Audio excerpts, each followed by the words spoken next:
Mon fils, mon unique enfant, m'a traité de raté au visage dans un restaurant bondé. Il l'a fait devant mon ex-femme et son nouveau mari Prosper. Je n'ai pas élevé la voix. Je n'ai pas argumenté. Je suis resté assis là et j'ai encaissé. Mais une semaine plus tard, il s'est retrouvé sans voiture, sans argent et avec un avis d'expulsion sur la porte de son appartement de luxe. Et c'est à ce moment-là que sa mère m'a appelé, hurlant de panique. Si vous pensez que la famille devrait être fondée sur le respect, et non sur le sentiment que tout vous est dû, cliquez sur j'aime et abonnez-vous, car vous voudrez savoir comment cela se termine. L'air du restaurant, un endroit appelé le Bœuf Doré, était aussi épais et lourd que les sauces coûteuses qu'il servait. J'avais l'impression qu'il s'accrochait à ma gorge, rendant chaque respiration difficile et chaque déglutition consciente. Tout dans cet endroit était conçu pour crier la richesse, pour l'afficher sans la moindre retenue. Des lustres en cristal massif qui pendaient du plafond comme des méduses de verre géantes, projetant des éclats de lumière dansant sur les murs lambrissés, aux banquettes en cuir rouge vin si profondes qu'elles semblaient vous avaler tout entier. C'était une symphonie d'argent, une opérette de l'opulence, mais pour moi, tout cela n'était que du bruit, une cacophonie assourdissante qui masquait le vide qui se trouvait en dessous. Le nouveau mari de mon ex-femme, Thomas, a agité la main, la Rolex à son poignet captant la lumière avec une précision étudiée. « Jacques, tu dois essayer la côte de bœuf pour deux, » dit-il, sa voix aussi lisse et polie que les chaussures italiennes qu'il portait. « Ça va changer ta vie. » J'ai simplement hoché la tête, un mouvement à peine perceptible.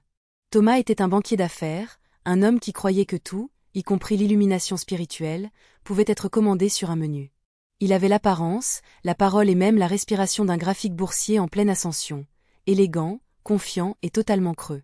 Mon ex-femme, Béatrice, a posé sa main sur la sienne, un geste qui relevait moins de l'affection que de l'exhibition de son trophée. « Il a raison, chérie », roucoulatait-elle, son regard glissant sur moi avec une pitié mal déguisée. Jacques vit si sobrement ces derniers temps. N'est-ce pas, Jacques ? Tu as probablement oublié le goût des bonnes choses. Elle a prononcé le mot « sobrement », comme s'il s'agissait d'une maladie en phase terminale, une affliction honteuse. 5 ans s'étaient écoulés depuis notre divorce, et elle ne parvenait toujours pas à comprendre ma décision. Après le décès de la mère de Léo, ma femme Sarah, emportée par un cancer, j'avais vendu l'entreprise de construction que j'avais bâtie à partir de rien. J'en avais assez. Assez d'argent pour vivre confortablement jusqu'à la fin de mes jours, et plus qu'assez des réunions à 5 heures du matin et du stress qui vous broient l'âme. J'avais promis à Sarah, sur son lit de mort, que je ne laisserais pas le travail me consumer, que je vivrais. Béatrice appelait ça « abandonner ». J'appelais ça « tenir une promesse ». Eh bien, je pense que c'est génial, intervint mon fils Léo, mais il ne me regardait pas. Il regardait Thomas, les yeux brillants d'une admiration qui me serra le cœur. Je veux dire, le style de Thomas, c'est d'être décisif, de toujours aller de l'avant. Léo avait 24 ans, mais à cet instant, il ressemblait à un adolescent cherchant désespérément l'approbation du capitaine de l'équipe de football. Il avait abandonné ses études en école de commerce, prétendant que tout le système était obsolète. Sa propre voie, jusqu'à présent, avait été entièrement pavée avec mon argent. En parlant d'aller de l'avant, dit Léo, sa voix montant d'un cran avec l'excitation. Je veux parler de momentum numérique. C'était le nom grandiose de sa start-up, une idée qui n'existait que sur une poignée de diapositives PowerPoint et dans les recoins de son imagination surfinancée. Le serveur est arrivé, s'inclinant avec une déférence obséquieuse pour prendre la commande de Thomas. J'ai demandé un simple filet mignon, ce qui m'a valu un froncement de sourcils désapprobateur de Béatrice. Dès que le serveur s'est éloigné, Léo a lancé son argumentaire. Il a déversé une cascade de mots à la mode vide de sens qu'il avait appris dans des vidéos en ligne. Synergie, optimisation, marchés inexploités, disruption. Je pouvais voir Thomas hocher la tête, feignant l'intérêt, mais ses yeux dérivaient constamment vers le bar, où une bouteille de vin particulièrement chère semblait l'appeler. Et c'est pourquoi j'ai besoin du financement de démarrage initial, conclut Léo, presque à bout de souffle. Juste 50 000 € pour le lancer, pour faire de la vision une réalité. Un lourd silence s'est abattu sur la table. Thomas a pris une lente gorgée de son vin, le faisant tourner dans le verre. Léo, commença-t-il, sa voix dégoulinant d'une fausse sympathie. L'idée est passionnée. J'adore ça. Mais le marché en ce moment est volatile. Une nouvelle entreprise est un gros risque. Peut-être dans 1 an ou 2. C'était un nom poli. Un nom professionnel. Mais Léo ne l'a pas vu de cette façon. Son visage s'est décomposé, et son regard plein d'espoir s'est tourné vers moi. Le plan de secours, la banque de papa. J'ai rencontré son regard et je l'ai tenu. Léo, dis-je calmement. Quel est ton plan pour acquérir ton premier client? Il a cligné des yeux, pris au dépourvu. Eh bien, des publicités sur les réseaux sociaux ciblant les entreprises locales. J'ai insisté. Quel est ton budget pour ça? Quel est ton taux de conversion projeté? Quel est ton coût d'acquisition client par rapport à leur valeur vie? Sa confiance s'est effondrée comme un château de cartes. Je suis encore en train de travailler sur les détails, mais le potentiel est énorme. J'ai gardé ma voix égale. Le potentiel n'est pas un business plan. Tu demandes 50 000 € sans chemin clair vers les revenus. Tu n'as même pas encore déposé les statuts de la société. J'ai vérifié. Je n'essayais pas de l'humilier. J'essayais de le faire réfléchir. Mais tout ce qu'il a vu, c'était un rejet devant son héros. Devant sa mère. Son visage est devenu d'un rouge profond et colérique. Et puis il a explosé. Il n'a pas crié. Il a parlé juste assez fort pour que les tables environnantes entendent chaque mot, chaque syllabe calculée. Tu vois, c'est pour ça que je ne t'ai pas demandé. Tu es un raté. Tu as juste pris la fuite. Tu as vendu ton entreprise, ton héritage, pour t'asseoir et ne rien faire. Thomas n'est pas un raté. C'est un gagnant. Il construit des choses. Le brouhaha ambiant du restaurant a semblé s'éteindre. Je pouvais sentir des dizaines d'yeux fixés sur notre table. Béatrice regardait fixement son assiette, ne disant rien pour l'arrêter. Et Thomas, le gagnant, a simplement affiché un petit sourire en coin, un sourire minuscule, à peine perceptible, de pure satisfaction. Je n'ai pas dit un mot. Je n'ai ni argumenté, ni ne me suis défendu. J'ai simplement et silencieusement posé mon couteau et ma fourchette sur la table, à côté de mon steak intact. Le repas était terminé. Tout était terminé. Le trajet du restaurant à l'appartement de Léo, situé dans une tour de grand standing, fut le plus long de ma vie. Le silence à l'intérieur de ma Mercedes était plus lourd que tout ce qui avait été dit à table. Ce n'était pas un silence paisible. C'était un silence rempli d'arêtes vives, de non-dits tranchants comme du verre brisé. Chaque seconde qui passait était une nouvelle coupure contre le lien effiloché entre un père et son fils. Léo était assis sur le siège passager, fixant intensément son téléphone, son pouce défilant sans fin sur l'écran lumineux. Il se cachait, érigeant un mur numérique pour éviter les décombres qu'il venait de créer. Il n'eut aucune excuse, pas même un regard de côté empreint de regret, juste une immobilité provocante, comme s'il attendait que je cède le premier, que je lui donne une ouverture pour se justifier. Je ne lui ai rien donné. J'ai juste conduit, mes mains crispées sur le volant en cuir. Les lampadaires peignaient des zébrures de lumière fugace sur mon visage. Dans ces éclairs, je n'arrêtais pas de voir Sarah, ma défunte femme. J'ai vu son sourire quand je lui ai annoncé que je vendais l'entreprise. « Tu as assez travaillé, Jacques », avait-elle murmuré depuis son lit d'hôpital, sa voix faible mais pleine d'amour. Maintenant, il est temps de vivre. Vis pour moi aussi, et prends soin de notre garçon. Notre garçon? J'ai jeté un coup d'œil au jeune homme à côté de moi. Où était passé ce garçon? Celui qui me suivait partout dans mon atelier, les yeux écarquillés d'émerveillement alors que je transformais du bois brut en quelque chose d'utile et de beau. Le garçon qui disait vouloir être exactement comme moi quand il serait grand. Ce souvenir ressemblait maintenant à un éclat de verre dans mon esprit. L'avais-je gâté après la mort de Sarah? Avais-je essayé de combler le vide qu'elle avait laissé avec de l'argent et des choses, essayant de m'acheter une sortie du deuil et de la culpabilité d'un père? Les questions bouillonnaient dans mes entrailles. Les mots cruels de Léo au restaurant. Ils n'étaient pas entièrement faux. J'avais pris la fuite, non pas du travail, mais d'une vie sans ma femme. Je pensais qu'en investissant toutes mes ressources dans Léo, j'honorais ma promesse à Sarah. Mais peut-être n'avais-je fait que le transformer en un reflet de mon propre vide. Nous sommes arrivés devant son immeuble, une tour élégante de verre et d'acier avec un portier 24 heures sur 24 et une piscine sur le toit. Un foyer que je payais, mois après mois, sans poser de questions. Je peux monter tout seul, marmonna Léo, la main déjà sur la poignée de la portière. Je n'ai pas répondu. Je l'ai juste regardé entrer dans le hall étincelant, sans un seul regard en arrière. Je suis resté assis là, dans la voiture silencieuse, longtemps après sa disparition. Cette nuit-là, ma propre maison me parut caverneuse et froide. Le silence était assourdissant. Je suis entré dans mon bureau, une pièce que j'utilisais rarement, et je me suis simplement assis dans un vieux fauteuil club en cuir dans le noir. La colère, la blessure, la déception. Elle tourbillonnait en moi comme une tempête. J'aurais pu casser quelque chose. J'aurais pu appeler Béatrice et lui hurler dessus. J'aurais pu appeler Léo et lui dire exactement à quel point ces mots m'avaient blessé. Je n'ai rien fait de tout cela. Car sous la tempête, quelque chose d'autre se formait, quelque chose de froid, de clair et de méthodique. Mon silence au restaurant n'était pas de la faiblesse. Mon silence dans la voiture n'était pas une défaite. C'était le début d'un audit. Je me suis levée et j'ai allumé la lampe de bureau. Une lumière jaune et chaude est tombée sur la surface en chêne. J'ai ouvert mon vieil ordinateur portable. Le ventilateur s'est mis en marche dans un vrombissement, le seul son dans la pièce. L'écran s'est allumé, affichant mon fond d'écran, la dernière photo jamais prise de Sarah et moi, souriant sur une plage en Bretagne. J'ai regardé ses yeux et j'ai su ce que je devais faire. Je n'ai pas ouvert une application de réseau social. Je n'ai pas ouvert ma messagerie pour écrire une longue lettre pleine d'émotions. J'ai ouvert un tableur. Une grille vierge. Impersonnelle, logique, inéluctable. J'ai déplacé le curseur vers la première cellule, la cellule A1. J'ai pris une profonde inspiration et j'ai commencé à taper. La première ligne disait « Soutien financier pour Léo Callahan, 5 dernières années ». Le curseur clignotait à la fin de la phrase, une pulsation rythmique et régulière, attendant les chiffres, attendant la vérité. L'audit avait commencé. Les heures qui suivirent furent un tourbillon d'archéologie numérique. Je me suis plongé dans les archives de ma banque en ligne, dans des dossiers de reçus numérisés et de confirmations par email poussiéreuses que je n'avais pas consultés depuis des années. Chaque clic de souris était comme pelleter une couche de terre, découvrant une histoire que j'avais payée, mais jamais vraiment examinée. Le tableur vierge attendait patiemment. J'ai commencé par le plus simple, les études supérieures. J'ai tapé « frais de scolarité et d'inscription à l'école de commerce » dans la première ligne.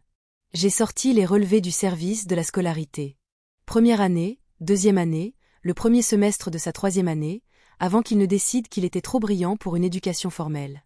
Les chiffres se sont matérialisés à l'écran, nets et noirs. Je me souvenais avoir signé ces chèques, ressentant une bouffée de fierté.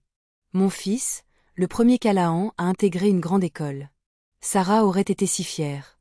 Je l'avais imaginé diplômé, jetant son chapeau en l'air, le monde à ses pieds. Au lieu de cela, il avait juste arrêté. Il m'avait appelé, plein d'enthousiasme pour un gourou en ligne qui disait que les études supérieures étaient une arnaque, et j'avais laissé faire. Je ne voulais pas me battre. Je ne voulais pas être le père exigeant que je n'avais jamais eu. Alors, j'ai simplement payé la dernière facture et lui ai souhaité bonne chance. Le chiffre à l'écran dépassait les 150 000 €.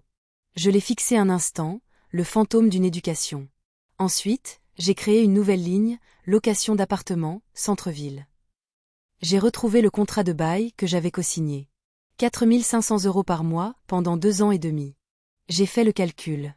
Mes doigts semblaient lourds sur le clavier alors que je tapais le total, 135 000 €.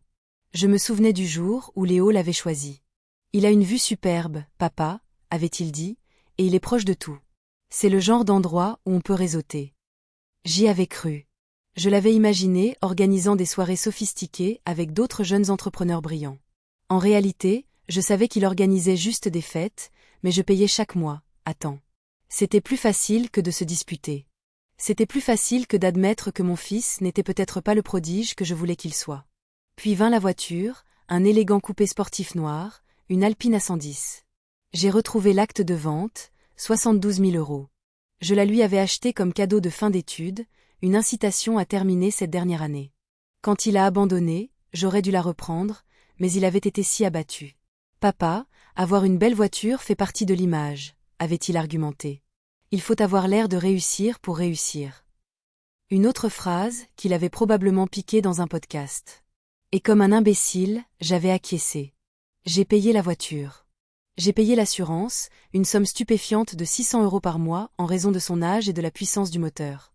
J'ai tout additionné. La voiture, l'assurance pendant 2 ans, plus de 86 000 € pour une image. La nuit s'est poursuivie. Je me suis versé un verre d'eau, la seule chose que je pouvais avaler. Le tableur s'allongeait, ligne après ligne angoissante. Assurance maladie, facture de téléphone, charge. Chacune était un témoignage de ma générosité passive. Mais le pire était encore à venir. J'ai ouvert les relevés de la carte de crédit secondaire que je lui avais donnée. Pour les urgences, lui avais-je dit. Pour les urgences, avait-il accepté. J'ai commencé à faire défiler les dépenses. Une histoire de 5 ans de sa vie, payée par mois. C'était une litanie d'indulgences. Des dîners dans des restaurants dont je n'avais jamais entendu parler, où le plat principal coûtait plus que mes courses de la semaine. Des centaines d'euros d'un coup dans des boutiques de créateurs exclusives. Des frais de bar aux noms comme Velours et Élixir à 2 heures du matin. Et les voyages. Un week-end à Saint-Tropez. Un séjour au ski à Courchevel avec des amis. Un vol spontané pour Ibiza. Ce n'était pas des urgences. C'était un style de vie. Un style de vie que je finançais tout en me disant que j'étais juste un père qui le soutenait. J'ai senti une vague de nausées. L'aveuglement n'était pas le sien. C'était le mien. J'avais été si désespérée de lui donner tout ce que je n'avais jamais eu, si terrifiée par le silence dans la maison après le départ de Sarah, que j'avais refusé de voir la vérité. Je ne soutenais pas son rêve. Je subventionnais son illusion. Mes doigts volaient sur le clavier, maintenant alimentés par une colère froide et dure. J'ai tout catégorisé. Restaurant, bar, vêtements, voyages, luxe divers. J'ai travaillé pendant des heures, le seul son dans la maison étant le cliquetis des touches et le faible bourdonnement de l'ordinateur. Le soleil commençait à teinter le ciel oriental d'un gris pâle. Quand j'ai enfin terminé, j'avais 5 ans de données. 5 ans de la vie de mon fils, quantifiés en euros et en centimes. J'ai fait défiler jusqu'au bas du tableur. Chaque ligne était remplie. Chaque colonne avait un sous-total. J'ai pris une profonde inspiration. J'ai déplacé le curseur vers la dernière cellule vide tout en bas, le total général. J'ai tapé la formule, égale somme, j'ai surligné tous les sous-totaux. Mon doigt a plané au-dessus de la touche entrée. C'était le moment. Le prix de mon ignorance volontaire. Le coût de l'évitement du conflit. Le nombre qui allait tout changer. J'ai appuyé sur entrée. Le chiffre qui est apparu à l'écran m'a coupé le souffle. Il scintillait dans la faible lumière de la lampe de bureau, une constellation de chiffres et de virgules qui semblait totalement impossible. J'ai vérifié la formule. J'ai vérifié les sous-totaux. Il n'y avait pas d'erreur. Pendant 5 ans, j'avais offert à mon fils une vie de facilité complète et totale, ne demandant jamais rien en retour, si ce n'est un respect qu'il ne pouvait même pas prendre la peine de feindre. Le total était de 492 754 €, près d'un demi-million. Je me suis adossée à ma chaise, le cuir craquant dans la pièce silencieuse. La colère était partie. La blessure était partie. Tout ce qui restait était une clarté profonde et glaçante. Ces mots du restaurant résonnaient dans ma tête. Tu es un raté. Peut-être qu'il avait raison. J'avais perdu. J'avais perdu mon fils au profit d'un sentiment que tout lui était dû, que j'avais personnellement financé. J'avais perdu de vue la ligne entre aider et permettre. J'avais perdu mon propre respect en me laissant traiter comme un distributeur automatique de billets. Mais en regardant ce chiffre à l'écran, je ne me sentais pas vaincue. Je me sentais éveillée. L'audit ne concernait pas seulement l'argent. Il s'agissait de se réapproprier la vérité. Les chiffres ne mentaient pas. Et à partir de cet instant, moi non plus. J'ai enregistré le fichier. Je l'ai nommé « Le Grand Livre ». Et puis, alors que le soleil se levait enfin, j'ai commencé à faire une nouvelle liste. Non pas de ce que j'avais dépensé, mais de ce que j'allais faire. Avec le total général gravé sur mon écran, un étrange sentiment de calme s'est installé en moi. Le chiffre était obscène, mais c'était aussi la vérité. C'était la fondation sur laquelle j'allais construire mes prochaines étapes. Mais alors que j'étais assis là, regardant le ciel par la fenêtre de mon bureau passer du noir à un violet meurtri, une petite pensée persistante a commencé à me démanger à l'arrière de mon esprit. Les dépenses étaient imprudentes, oui. Elles étaient irréfléchies. Mais y avait-il autre chose? La plupart des frais étaient ce à quoi on pouvait s'attendre de la part d'un jeune homme sans discipline financière. Dîner hors de prix, vêtements de marque, vol de dernière minute. Mais y avait-il un schéma que je manquais? Poussé par ce nouveau malaise, je suis retournée au relevé de carte de crédit. Cette fois, au lieu de simplement additionner les chiffres, j'ai trié l'historique complet des 5 années par le nom du bénéficiaire. C'était une longue liste, une traînée numérique des caprices de mon fils. J'ai fait défiler les noms familiers des compagnies aériennes et des chaînes hôtelières, des magasins de technologie et des marques de luxe. Et puis je l'ai vu. Au début, ce n'était qu'une transaction parmi des milliers, un paiement de 2000 €. Le destinataire était une société dont je n'avais jamais entendu parler, BNT Investissement SARL. Cela sonnait si corporatif, si fade. Cela ne correspondait pas au reste des dépenses de Léo. Ce n'était pas un restaurant branché ou un magasin Tapax en Graveleuil. C'était juste une société d'investissement. Ma curiosité a été piquée. J'ai utilisé la fonction de recherche. J'ai tapé le nom et mon cœur a commencé à battre un peu plus vite. Ce n'était pas un débit unique. Il était là à nouveau le mois suivant, et le mois d'après, et le mois d'après, pendant 48 mois consécutifs. 2000 € virés de sa carte de crédit à cette société anonyme chaque mois, comme une horloge. 96 000 € au total. À quoi cela servait-il? Quel service cette société fournissait-elle à mon fils, chômeur et aspirant entrepreneur? Cela semblait anormal, déplacé. Un paiement régulier et discipliné dans une mer d'achats impulsifs et chaotiques. C'était la seule pièce du puzzle qui ne correspondait pas. Mes mains étaient froides alors que j'ouvrais un nouvel onglet de navigateur. Le reste du monde commençait à se réveiller, mais dans mon bureau, c'était comme si le temps s'était arrêté. J'ai tapé les lettres dans la barre de recherche, BNT Investissement SARL. J'ai ajouté le nom de notre région et j'ai appuyé sur Entrée. Les premiers résultats étaient des annuaires d'entreprises génériques, offrant peu d'informations. J'ai ressenti une lueur de frustration. Mais ensuite, je l'ai vu. Un lien vers le registre du commerce et des sociétés officielles, via le greffe du tribunal de commerce. Mon pouls s'est accéléré. C'était officiel. C'était réel. J'ai cliqué sur le lien. La page s'est chargée avec une lenteur angoissante, chaque seconde s'étirant. Enfin, les informations sont apparues à l'écran. La société était répertoriée comme une société à responsabilité limitée nationale. J'ai parcouru les détails. Date de constitution, 12 avril, il y a 4 ans et demi, à peine 6 mois après la finalisation de mon divorce avec Béatrice. Mon estomac s'est noué. L'adresse indiquée n'était qu'une boîte postale au centre-ville. C'était une société fantôme, une coquille vide. Mes yeux ont descendu la page, dépassant le jargon juridique, à la recherche de la seule chose qui comptait, les noms. Qui était derrière tout ça? Qui étaient les agents enregistrés, les dirigeants de cette société qui avaient tranquillement siphonné de l'argent de mon compte pendant 4 ans? J'ai fait défiler jusqu'à la section intitulée « Gérants associés ». Mon souffle s'est coupé dans ma gorge. Il y avait 2 noms. Le premier que j'ai lu était Béatrice Callahan, mon ex-femme. Pendant un instant, je n'ai pas pu l'assimiler. Pourquoi Béatrice prendrait-elle de l'argent à Léo? Cela n'avait aucun sens. Et puis mes yeux sont tombés sur le deuxième nom, juste en dessous du sien, le nom de l'autre gérant associé, Thomas Sterling. La pièce est devenue glaciale. Le tableur sur l'autre écran, avec son total choquant de près d'un demi-million d'euros, semblait soudainement insignifiant. Ce chiffre représentait l'histoire de la faiblesse d'un père et du sentiment de dû d'un fils. C'était un drame. Familial. Mais ça, c'était différent. Ce n'était pas un drame. C'était une conspiration. C'était un plan calculé à long terme pour me frauder, en utilisant mon propre fil comme pipeline. Les paiements constants de 2000 € n'étaient pas pour un service mystérieux. C'était une allocation secrète, un pot de vin, une petite source de revenus tranquille pour Béatrice et son nouveau mari, financée par ma générosité mal placée et blanchie via la carte de crédit de notre fils. Ils ne se contentaient pas de le regarder gaspiller mon argent. Ils prenaient activement leur propre part. Le regard suffisant sur le visage de Thomas au restaurant m'est revenu en mémoire. La façon dont Béatrice n'avait rien dit. Ce n'était pas seulement de l'apathie. C'était de la complicité. J'étais entrée dans ce dîner en pensant que mon fils était le problème. Je réalisais maintenant qu'il n'était qu'un symptôme d'une maladie bien plus profonde et bien plus laide.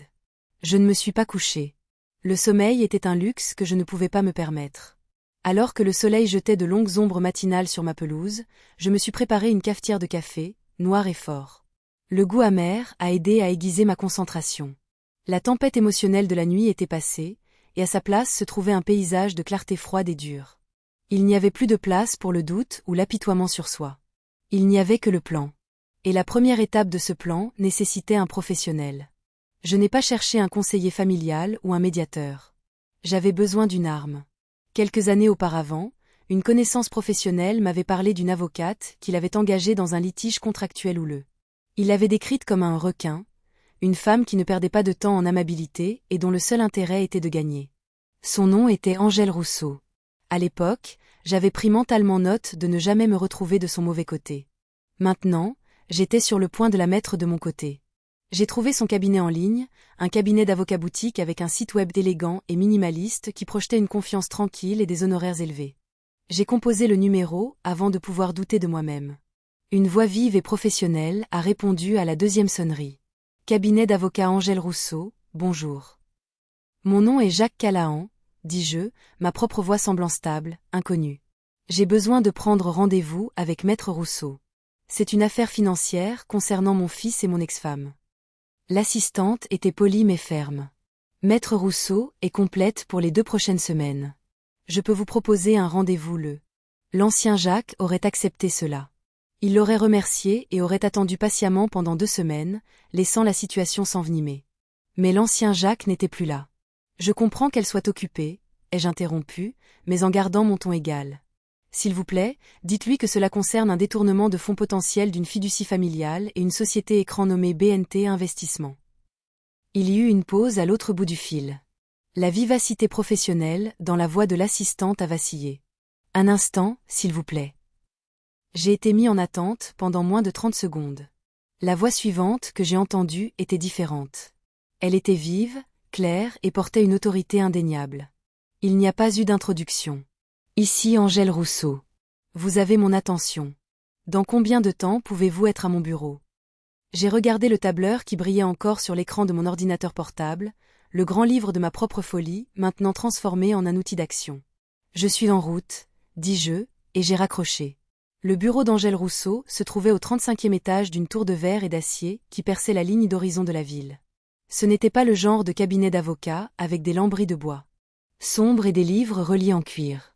C'était un espace de minimalisme austère et calculé. Les murs étaient blancs. Le mobilier était une collection d'angles modernes et vifs. Et un mur entier était une baie vitrée du sol au plafond, offrant une vue divine et à couper le souffle sur la ville en contrebas. Le message était clair, c'était un endroit où les problèmes n'étaient pas choyés.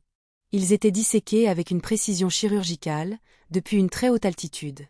Angèle Rousseau elle-même était le reflet de son bureau. Elle était plus jeune que je ne l'avais imaginé, peut-être au début de la quarantaine, avec des cheveux sombres tirés en un chignon sévère et des yeux qui ne manquaient rien. Elle ne m'a offert ni café ni condoléances. Elle a fait un geste vers une chaise en face de son énorme bureau en verre, qui était presque entièrement nu à l'exception d'un ordinateur portable et d'un unique bloc-notes juridique impeccable. « Monsieur Callahan, veuillez vous asseoir. » Sa voix était comme le tintement de glaçons dans un verre. « Merci de me recevoir dans un délai aussi court. » ai-je commencé. Elle m'a coupé, non pas grossièrement, mais avec une efficacité qui frisait le terrifiant. Votre message était convaincant. Le temps, c'est de l'argent. Ne perdons ni l'un ni l'autre. Qu'avez-vous? Je n'ai pas commencé par l'histoire du dîner désastreux. Je n'ai pas parlé de mes sentiments de trahison ou de déception. J'avais fait assez de cela pendant les longues heures sombres de la nuit. J'ai simplement ouvert mon ordinateur portable, je l'ai tourné vers elle et j'ai ouvert le tableur que j'avais nommé « Le Grand Livre ». Je n'ai rien dit. J'ai laissé les chiffres parler d'eux-mêmes. Elle s'est penchée en avant, ses yeux parcourant les colonnes. Elle a fait défiler vers le bas, son expression inchangée. Elle a pris connaissance des frais de scolarité, du loyer, de la voiture, des interminables frais de carte de crédit. Quand elle a atteint le bas, au total général de près d'un demi-million d'euros, ses sourcils se sont levés d'une fraction de millimètre. C'était le seul signe d'émotion qu'elle a montré. Elle a ensuite remonté et a regardé la ligne concernant BNT Investissement. « Expliquez-moi ça », a-t-elle commandé. Je lui ai tout raconté. J'ai exposé la découverte de la société écran, les noms sur le registre du commerce, les 4 années de paiement systématique de 2000 €. Je lui ai tendu une impression des détails d'enregistrement de la société. Elle l'a examiné un long moment, tenant le papier par les bords comme si c'était une preuve sur une scène de crime, ce qui, je suppose, était le cas. Quand j'ai eu fini, elle s'est adossée à sa chaise et m'a vraiment regardé pour la première fois. L'évaluation était intense, comme une radiographie de ma détermination. « Très bien, monsieur Callahan, dit-elle, son ton entièrement professionnel. Décomposons cela en 2 problèmes distincts, car juridiquement, c'est ce qu'ils sont. Le problème numéro 1 est votre fils. Le problème numéro 2 est votre ex-femme et son mari. » Elle a joint le bout de ses doigts. Premièrement, votre fils. Je veux que vous soyez très clair sur ce point. L'argent que vous lui avez donné, les frais de scolarité, l'argent du loyer, l'argent pour ses dépenses, tout cela est parti. Légalement, ce sont considérés comme des dons. Vous les avez donnés librement, sans contrat écrit de remboursement. Il n'y a aucune voie légale pour récupérer cet argent. Nous dépenserions une fortune au tribunal pour finalement perdre. Tenter de le faire vous ferait paraître vindicatif et stupide. Donc, nous allons considérer ce demi-million d'euros comme une leçon de vie très chère et très douloureuse. Comprenez-vous? J'ai hoché la tête. Je ne suis pas ici pour l'argent que j'ai déjà perdu. Je suis ici pour ce qui va se passer ensuite. Une lueur de quelque chose qui aurait pu être du respect est apparue dans ses yeux avant de disparaître. Bien, dit-elle. Parce que ce qui se passe ensuite est là où nous avons tout le pouvoir. Les dons sont du passé, mais les actifs qu'il utilise actuellement ne sont pas des dons. Ce sont des privilèges. Des privilèges qui sont entièrement sous votre contrôle. L'appartement est loué à votre nom. La voiture est à votre nom.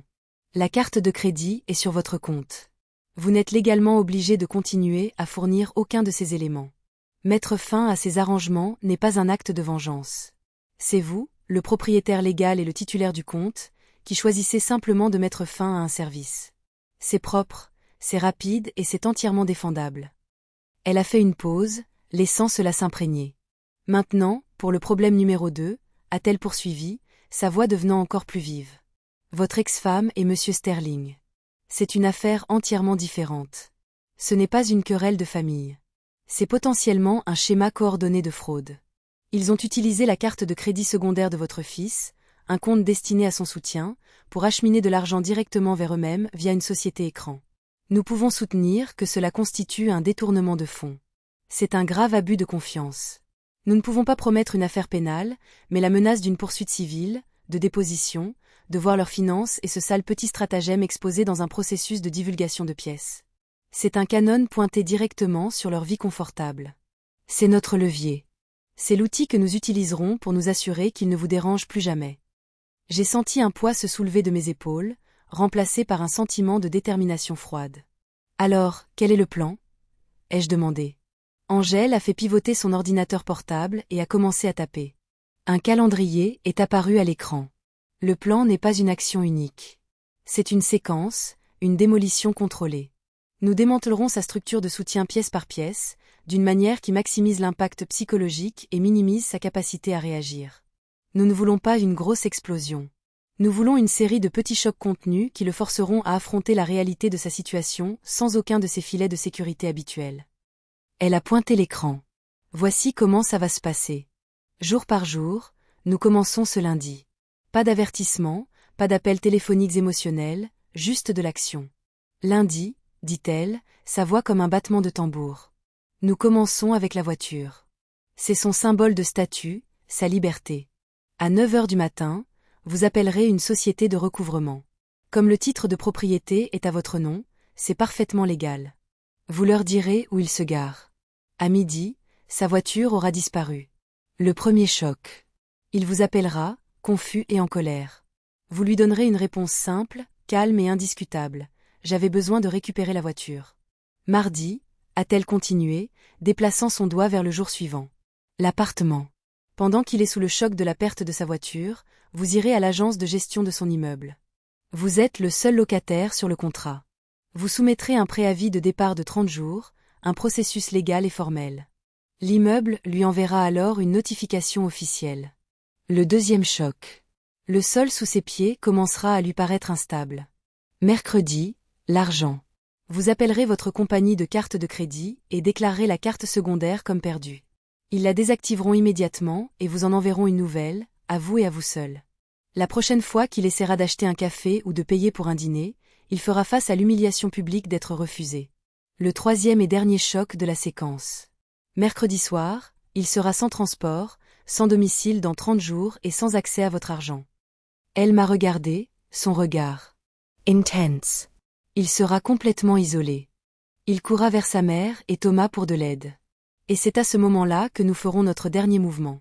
Elle a cliqué sur vendredi. Vendredi après-midi, mon cabinet enverra une lettre formelle, rédigée en termes juridiques, par coursier et par email à Béatrice et Thomas, à la fois à leur domicile et à leur bureau. La lettre ne sera pas agressive. Elle sera polie. Elle indiquera simplement que nous menons un examen de votre soutien financier à votre fils et que nous avons découvert certaines irrégularités concernant les paiements à une société appelée BNT Investissement SARL, dans laquelle ils sont répertoriés comme gérants associés. La lettre demandera une réunion pour discuter d'un règlement complet et à l'amiable afin d'éviter un éventuel litige civil. Ce sera professionnel, silencieux et absolument terrifiant pour eux. Elle s'est adossée. Et voilà le plan. D'ici la fin de cette semaine, le monde de votre fils aura été bouleversé, et votre ex-femme sera en état de panique. Vous n'aurez presque rien dit. Vous aurez simplement repris ce qui vous appartient. Des questions ? J'ai regardé le plan détaillé jour par jour sur son écran. C'était impitoyable. C'était brillant. C'était exactement ce dont j'avais besoin. Aucune question, dis-je. Mettons-nous au travail. Lundi matin est arrivé avec une lumière grise et fraîche qui filtrait par la fenêtre de ma cuisine. Je me suis assis à table avec une tasse de café noir. Le plan qu'Angèle Rousseau avait élaboré ressemblait moins à une stratégie juridique qu'à une liste de contrôle avant le décollage. Il y avait une étrange absence d'émotion en moi. Pas de colère, pas de tristesse, juste un bourdonnement silencieux de détermination. Le week-end avait été une longue veillée silencieuse, une dernière période de deuil pour la relation que je pensais avoir avec mon fils. Maintenant, le deuil était terminé. Il était temps de commencer le travail. À 9 heures précises, j'ai pris mon téléphone. Je n'ai pas hésité. J'avais déjà cherché le nom d'un service de recouvrement de véhicules réputé qui opérait 24 heures sur 24. J'ai composé le numéro. Un homme à la voix fatiguée et rauque a répondu. Recouvrement express, je vous écoute. Bonjour, dis-je, ma voix stable et claire. Mon nom est Jacques Calahan. J'ai besoin d'organiser la récupération d'un véhicule. Il y eut le son de la frappe à l'autre bout du fil. D'accord, monsieur Calahan. Le titre de propriété du véhicule est-il à votre nom? Oui, c'est le cas. Ai-je confirmé? Je suis le seul propriétaire. Et la raison de la récupération? J'ai répété les mots qu'Angèle m'avait donnés, un bouclier juridique contre tout argument émotionnel. L'utilisateur autorisé du véhicule est en violation de notre accord verbal pour son utilisation. L'homme n'a pas demandé de détails. Il était clair qu'il s'en fichait. C'était juste un autre travail pour lui. Compris. J'aurai besoin de la marque, du modèle et de la couleur du véhicule, du numéro de plaque d'immatriculation et de l'adresse où il est habituellement garé. Je lui ai tout donné sans la moindre trace d'émotion. La marque et le modèle de l'élégant coupé sportif noir, le numéro de plaque que j'avais mémorisé sur les documents d'assurance, et l'emplacement exact dans le garage résidentiel de l'immeuble de Léo. Je connaissais le numéro de la place. J'avais payé pour la place réservée, après tout. Nous avons un camion dans ce secteur en ce moment, a dit l'homme après un moment. Nous pouvons le sécuriser dans l'heure. Nous vous contacterons une fois que le véhicule sera en notre possession. Merci, dis-je.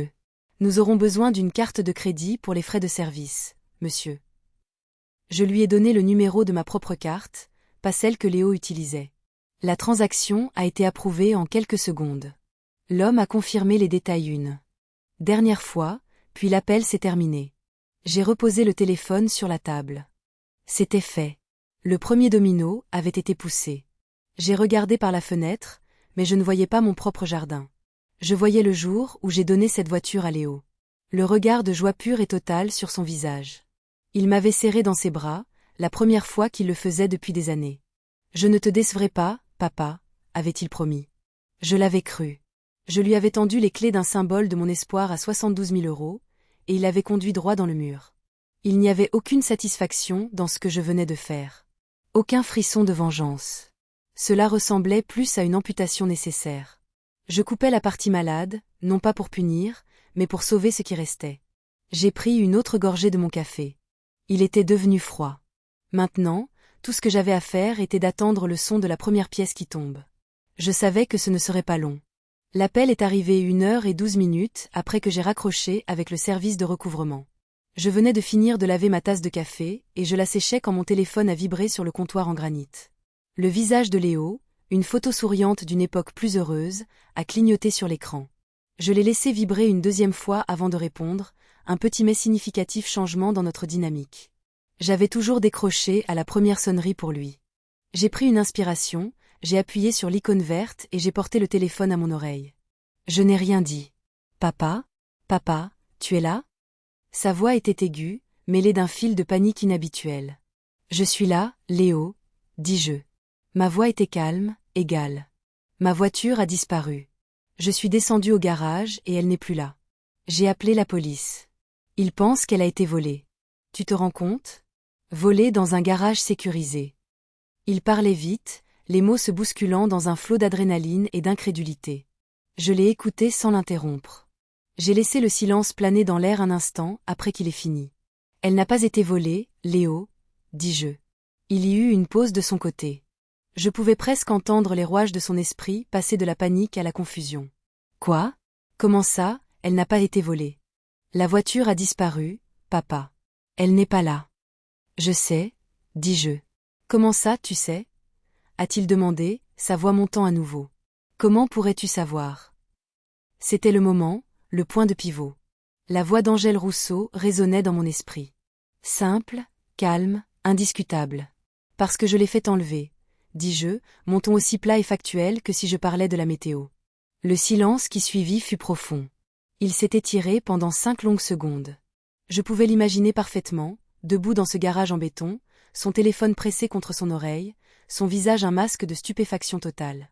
Le monde qu'il avait connu, un monde qui se pliait à chacun de ses caprices, venait de basculer sur son axe. Quoi ? A-t-il finalement balbutié. Les mots étaient à peine un murmure. Tu l'as fait enlever ? De quoi tu parles ? Pourquoi ferais-tu ça ? J'avais besoin de récupérer la voiture, dis-je, en utilisant la phrase exacte qu'Angèle avait fournie. Elle était parfaite dans sa simplicité. C'était une raison qui n'était pas une raison. Elle n'offrait aucune place à l'argumentation car elle était basée sur mes besoins, pas les siens. Pour la première fois, mes besoins étaient la priorité. Tu avais besoin de récupérer la voiture ? A-t-il répété, sa voix maintenant remplie d'une colère incrédule. C'est ma voiture. Tu me l'as achetée. Tu ne peux pas juste la prendre. J'ai des choses à faire aujourd'hui. J'ai une réunion. Ce n'est pas ta voiture, Léo, l'ai-je corrigé doucement, mais avec une fermeté qu'il n'avait jamais entendue de moi auparavant. Le titre de propriété est à mon nom. L'assurance est à mon nom. Ça a toujours été ma voiture. Je t'ai simplement permis de l'utiliser. C'est de la folie, a-t-il crié, et j'ai dû éloigner légèrement le téléphone de mon oreille. C'est à propos de l'autre soir ? C'est à cause de ce que j'ai dit au dîner ? Tu vas voler ma voiture parce que tes sentiments ont été blessés ? C'est tellement puéril. Je n'ai pas mordu à l'hameçon. Je n'ai pas défendu mes sentiments ni engagé sa accusation. Je suis resté un objet calme et inamovible. Je dois y aller, Léo. J'ai aussi des choses à faire aujourd'hui. Non, ne me raccroche pas au nez, a-t-il hurlé. Où est ma voiture ? J'en ai besoin. La voiture est en sécurité, dis-je. Mais elle n'est plus disponible pour ton usage. Je te suggère de te renseigner sur les horaires de bus. Et sur ce, avant qu'il ne puisse répondre, avant qu'il ne puisse intensifier sa crise de colère, j'ai mis fin à l'appel. J'ai reposé le téléphone sur le comptoir, ma main parfaitement stable. Le silence de ma cuisine est revenu pour combler le vide. Il n'y avait aucun sentiment de victoire, aucune joie, juste la satisfaction calme et sinistre d'une première étape nécessaire accomplie. Il pensait que c'était à propos de mes sentiments blessés. Il n'avait aucune idée que c'était à propos de son avenir. Il jouait encore aux dames. Moi, avec l'aide d'Angèle Rousseau, je jouais aux échecs. Et je venais de retirer sa reine de l'échiquier. 1 heure plus tard, mon téléphone a sonné avec un nouveau message. Ce n'était ni un appel ni un SMS de Léo. C'était un email de recouvrement express. L'objet était simple, mission accomplie. En pièce jointe, une seule photo de basse résolution. Je l'ai ouverte. La photo était granuleuse, prise sous les dures lumières fluorescentes du garage souterrain. Elle montrait l'élégant coupé sportif noir, la fierté et la joie de mon fils, accroché à la dépanneuse robuste et graisseuse. La voiture paraissait petite et impuissante, son style agressif rendu pathétique. Elle ressemblait à un animal capturé, sa puissance complètement neutralisée, prête à être traînée dans l'obscurité. Mon esprit n'a pas vu la dépanneuse. Pendant une seconde fugace, il a vu la salle d'exposition. Je me suis souvenu du jour où je l'ai achetée, du chrome étincelant et de l'odeur enivrante du cuir neuf. Je me suis souvenu du regard de joie pure et totale sur le visage de Léo quand je l'ai surpris avec. C'était plus qu'une simple voiture. C'était une déclaration. C'était ma façon de dire « Je crois en toi. Je sais que tu as quitté l'école, mais je crois que tu vas faire de grandes choses. » C'était une part de ma foi en lui à 72 000 €, une manifestation physique de mon espoir. Il m'avait serré dans ses bras ce jour-là, un câlin sincère et authentique, du genre que je n'avais pas reçu depuis des années. « Je ne te décevrai pas, papa », avait-il promis, la voix épaisse d'émotion. Une promesse qui s'était évaporée dans un nuage de dîners hors de prix et de dépenses irréfléchies, une promesse qui avait été rendue vide de sens par les chiffres froids et durs de mon tableur. L'homme qui avait acheté cette voiture était un imbécile plein d'espoir, un père qui pensait pouvoir acheter l'ambition de son fils. Cet homme était parti, remplacé par celui qui était assis ici maintenant, fixant une photo granuleuse de la conséquence. Il y avait une douleur sourde dans ma poitrine, un deuil silencieux, non pas pour la voiture, mais pour l'espoir qu'elle avait autrefois représenté. C'était le regret d'un chirurgien qui doit enlever quelque chose qui était autrefois sain. Mais je savais avec une certitude inébranlable que la procédure était nécessaire. J'ai fait glisser la photo, ramenant l'écran de mon téléphone au noir. La première étape était terminée. Je n'avais pas volé sa voiture. Je n'avais pas agi par dépit. J'avais simplement repris possession d'un rêve qui avait mal tourné. La fondation de son monde artificiel avait maintenant sa première fissure significative. Et c'est moi qui tenais le marteau. Le lendemain matin, je me suis rendue au centre-ville. Mardi. Deuxième étape. Léo n'avait ni appelé ni envoyé de SMS depuis notre brève conversation explosive de la veille. J'imaginais qu'il passait son temps à fulminer, à se plaindre à ses amis et à essayer de trouver sa prochaine manœuvre, complètement inconscient du fait que j'avais déjà 2 longueurs d'avance sur lui. Son monde rétrécissait, et il ne le savait même pas encore. Je suis entrée dans le bureau de gestion de son immeuble. C'était un espace élégant et moderne, tout en chrome et en verre dépoli, conçu pour se sentir exclusif et cher. Une jeune femme avec un sourire impeccablement professionnel était assise derrière un grand bureau incurvé. « Bonjour. Comment puis-je vous aider ?» demanda-t-elle. « Bonjour, » ai-je répondu, ma voix calme. « Mon nom est Jacques Callahan. Je suis le locataire de l'appartement 42B. » Elle a tapé mon nom dans son ordinateur, son sourire ne faiblissant jamais. « Oui, monsieur Callahan. Comment pouvons-nous vous aider aujourd'hui? Y a-t-il un problème de maintenance? » « Non, tout va bien, » dis-je. « Je suis ici pour soumettre mon préavis de départ de 30 jours. » Le sourire professionnel a vacillé une seconde. C'était une minuscule fissure dans sa façade polie, un bref moment de surprise. Les résidents d'un immeuble comme celui-ci ne partaient généralement pas si brusquement. Ils renouvelaient leur beau coûteux année après année. « Oh, » dit-elle. « Bien sûr. J'aurais juste besoin de voir votre pièce d'identité et j'ai un formulaire à vous faire remplir. » J'ai fait glisser mon permis de conduire sur le bureau et j'ai pris le stylo et le formulaire qu'elle m'offrait. C'était un document standard, plein de jargon juridique. J'avais apporté ma copie du bail original avec moi au cas où il y aurait des questions, mais ce n'était pas nécessaire. Son système montrait clairement que j'étais, et moi seul, le responsable financier de l'unité. Le nom de mon fils n'était mentionné que comme occupant résident, un invité sans statut légal. J'ai rempli le formulaire avec des lettres stables et précises. Date actuelle, numéro d'appartement, adresse de réexpédition, la mienne. J'ai signé mon nom en bas, l'encre formant une ligne noire définitive sur le papier blanc. J'ai fait glisser le formulaire rempli et le stylo vers elle. Elle l'a pris, son professionnalisme entièrement restauré. Elle a tapé les informations du formulaire dans son ordinateur, les clics de son clavier étant le seul son dans le bureau silencieux. « Très bien, monsieur Callahan. Tout est en ordre, » dit-elle, sa voix neutre. Le bail sera officiellement résilié dans 30 jours. Un avis officiel sera envoyé par email à tous les occupants enregistrés de l'unité cet après-midi, décrivant les procédures de déménagement. Tous les occupants enregistrés. Cela signifiait Léo. Il n'allait pas recevoir un appel furieux de son père. Il allait recevoir un email froid et impersonnel d'une entité corporative. Un avis formel que sa maison, le décor luxueux de sa vie insouciante, avait une date d'expiration. « Merci pour votre aide », dis-je en me levant. « De rien, monsieur Callahan. Bonne journée. » Je suis sorti du bureau et je suis retourné sous le soleil éclatant du matin. Je n'ai pas levé les yeux vers l'imposant bâtiment de verre, vers la fenêtre de l'appartement du 42e étage. Je n'en avais pas besoin. Je venais de transformer sa cage dorée en une bombe à retardement. La 2e pièce était tombée, et je savais que la 3e n'était qu'à 1 jour de distance. L'appel que j'attendais est arrivé en fin d'après-midi. J'avais passé la journée à trier méthodiquement de vieux dossiers dans mon bureau, une tâche banale qui gardait mes mains occupées et mon esprit concentré. Je triais une boîte de vieux plans quand mon téléphone, que j'avais posé sur le coin de mon bureau, a commencé à vibrer. J'ai vu le nom de Léo sur l'écran. J'ai calmement posé le plan que je tenais, j'ai essuyé une tache de poussière de mes doigts et j'ai répondu à la 3e vibration. « Allô, Léo. » « Ne me dis pas allô, Léo, » a-t-il rugi. La voix à l'autre bout du fil n'était pas le son paniqué et confus de la veille. C'était quelque chose de complètement différent. C'était le son d'une rage pure et sans retenue. C'était brut, craquant d'une fureur qui frisait l'hystérie. « Un email. Tu m'envoies un email. Une notification d'expulsion. As-tu perdu la tête ? C'est de la direction de l'immeuble, Léo, pas de moi, dis-je, ma voix délibérément douce, un contrepoint à son éruption volcanique. C'est la procédure standard. Procédure standard ?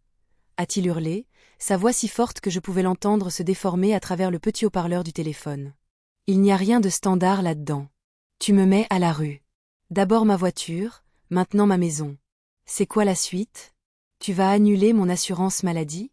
Tu essas de me tuer ? Personne n'essaie de te tuer, dis-je, en gardant mon ton égal. Et on ne te met pas à la rue. Tu as 30 jours, conformément aux termes du contrat de location. Un contrat de location qui est à mon nom. Je n'arrive pas à y croire, a-t-il continué à rager, ignorant complètement ma logique. Je n'arrive pas à croire que tu fasses ça. J'ai parlé à maman. Elle a dit que tu avais perdu la tête. Elle a dit que c'est exactement le genre de choses cruelles et vindicatives qu'elle attendrait de toi. C'est pour ça qu'elle t'a quitté, tu sais ça. Parce que tu es incapable de ressentir quoi que ce soit. Il essayait de me blesser, en utilisant les mots de sa mère comme une arme. L'ancien Jacques aurait tressailli. Il aurait ressenti une pointe de douleur, un besoin de se défendre, d'argumenter qu'il n'était pas froid, qu'il avait aimé, qu'il aimait lui. Mais l'ancien Jacques n'était pas là. L'ancien Jacques était enterré sous un tableur de reçus et une montagne de promesses non tenues. Béatrice a le droit d'avoir son opinion, dis-je calmement. Mais cela ne la concerne pas. C'est entre toi et moi. Ça la concerne quand son fils est sur le point de se retrouver sans abri à cause de son propre père fou, a-t-il crié. Où suis-je censé aller? Qu'est-ce que je suis censé faire? Toute ma vie est dans cet appartement. Mon travail, mon ordinateur, tout ce dont j'ai besoin pour mon entreprise. Ton entreprise, ai-je répété lentement, laissant les mots flotter dans l'air. C'était l'ouverture dont Angèle et moi avions discuté, le moment de recadrer toute la conversation. C'est exactement de ça que je voulais te parler. Mon changement de ton a semblé le déconcerter. Sa tirade colérique s'est arrêtée, remplacée par un silence suspicieux. Quoi, mon entreprise? A-t-il demandé, sa voix méfiante. Tu es un homme d'affaires maintenant, Léo, dis-je. Tu es le PDG de Momentum Numérique. Tu m'as dit toi-même qu'une éducation formelle te freinait, que tu étais prêt à tracer ta propre voie dans le monde. J'admire cette ambition. Vraiment. Où veux-tu en venir? A-t-il lancé. Mais le feu dans sa voix avait légèrement diminué, remplacé par la confusion. Je veux en venir au fait que les entreprises ont des dépenses. Des frais généraux. Le loyer est un frais général. Le transport est un frais général. Les hommes d'affaires qui réussissent ne demandent pas à leur père de payer leurs frais généraux pour eux. Cela mine leur crédibilité. Cela les fait passer pour un hobby, pas pour une entreprise sérieuse. Et alors? Dit-il. Tu vas juste me couper les vivres après m'avoir soutenu tout ce temps. Je ne te coupe pas les vivres, Léo, dis-je, et ma voix était ferme mais pas méchante. Je te laisse partir. Je te donne l'opportunité d'être vraiment l'homme que tu dis vouloir être. Tu as 24 ans. Tu as une idée en laquelle tu crois. Il est temps que tu voles de tes propres ailes. L'argument était un mur de briques de logique qu'il ne pouvait pas percer. Il ne pouvait pas contester son âge. Il ne pouvait pas nier ses propres ambitions déclarées. J'avais pris ses propres mots, ses propres justifications pour son style de vie, et je les avais transformés en la raison même pour laquelle ce style de vie devait cesser. Il était piégé par son propre récit. Toute la fureur sembla se vider de lui d'un coup, remplacée par une panique brute et désespérée. « Je ne peux pas » a-t-il murmuré, le combat ayant quitté sa voix. « Papa, je ne peux pas. Je n'ai pas d'argent. Je vais être sans abri. Tu ne peux pas me faire ça. S'il te plaît. » C'était l'appel que j'attendais, la dernière tentative désespérée de me ramener dans le rôle du sauveteur au cœur tendre. « Tu as 30 jours pour trouver une solution, » dis-je, ma voix stable, ne trahissant rien de la douleur dans mon propre cœur. « Tu es intelligent et tu es capable. J'ai foi en toi. » Et puis, exactement comme Angèle me l'avait conseillé, j'ai mis fin à l'appel. Je ne lui ai pas donné la chance de plaider davantage, de pleurer ou de crier. La conversation était terminée parce que j'avais décidé qu'elle était terminée. J'ai posé le téléphone face contre mon bureau. Le silence qui a suivi était lourd. Le deuxième choc avait été administré. Il était maintenant un oiseau dans une cage, regardant la porte s'ouvrir, terrifié par le vol qu'il avait toujours prétendu vouloir prendre. Mercredi matin était différent. Les 2 premières étapes consistaient à reprendre des actifs physiques, une voiture et un appartement. Cette étape suivante semblait plus fondamentale. Il s'agissait de couper la ligne de carburant, le flux invisible et sans fin d'argent qui avait alimenté la vie de consommation sans conséquence de mon fils. Il était temps de fermer le compte. J'ai trouvé le numéro au DOS de ma propre carte de crédit et j'ai composé. Après avoir navigué dans un bref menu automatisé, une représentante du service clientèle joyeuse a répondu « Merci d'avoir appelé les services Platinum. Mon nom est Maria. Comment puis-je vous aider aujourd'hui ?»« Bonjour, Maria, dis-je. Mon nom est Jacques Calahan. Je dois signaler la perte d'une carte secondaire sur mon compte. Je peux certainement vous aider avec ça, monsieur Calahan, dit-elle, sa voix remplie d'une empathie pratiquée.